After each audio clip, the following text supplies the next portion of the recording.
Bonjour et bienvenue dans cette vidéo tutoriel site à la carte dans laquelle nous allons voir comment publier votre site internet. Donc actuellement je suis sur un site internet dédié à une auberge de jeunesse. Mon site est terminé et j'aimerais le mettre en ligne.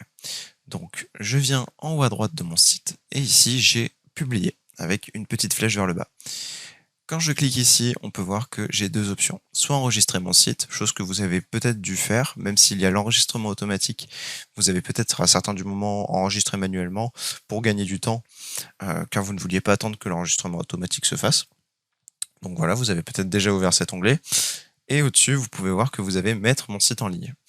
Donc mettre mon site en ligne, qu'est-ce que ça veut dire? Ça veut dire que votre site sera visible. Ça veut dire que si vous envoyez le lien de votre site à, par exemple, vos proches ou vos contacts, ils pourront le visualiser de leur côté.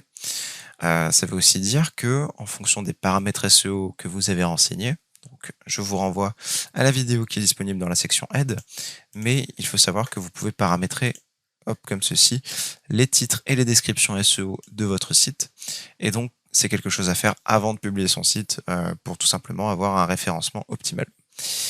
Donc quand vous allez cliquer sur mettre mon site en ligne, votre site va tout simplement devenir visible, que ce soit aux personnes à qui vous allez envoyer le lien, mais comme je vous l'ai dit, aussi via le référencement.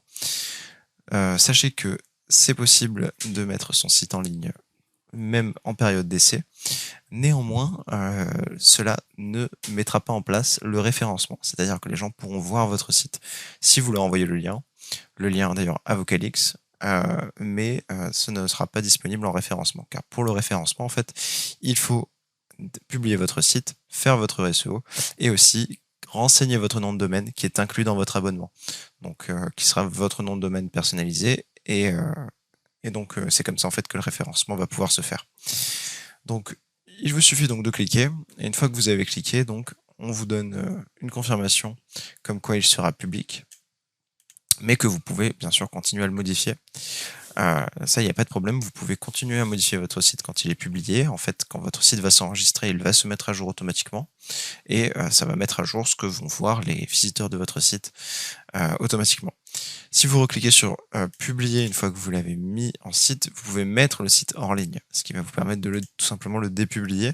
Donc par exemple, si vous partez en vacances et que vous ne voulez que plus personne ait accès à votre site, admettons, hein, ou alors que vous arrêtez complètement votre activité, vous pouvez le dépublier. Voilà. Donc vous savez maintenant comment publier et dépublier votre site internet. Je vous laisse sur la personnalisation de votre site internet.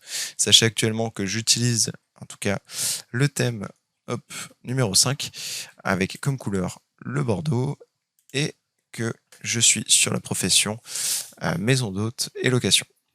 Voilà, je vous souhaite une bonne personnalisation. Au revoir.